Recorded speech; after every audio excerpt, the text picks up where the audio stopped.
gados vajadzētu sākt mācīties mūziku, apgūt kādu mūzikas instrumentu vai dziedāšanu? Es uzskatu, ka jo agrāk, jo labāk bērnam.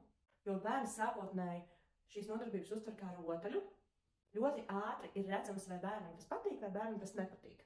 Tas bērnu pieradina pie noteikta režīma, pie disciplīnas, viņš pierod, kad ir noteikts nodarbības ilgums, kad ir noteiktas prasības, uzdevumi, un ar laiku, jau 5 vai 6 gadu vecumā, bērns principā ir gatavs skolai, gatavs šīm nodarbībām, gatavs nodarbībās mācīties kaut ko jaunu.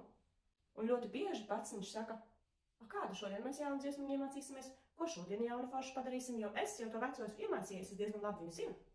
Es gribu kaut ko jaunu.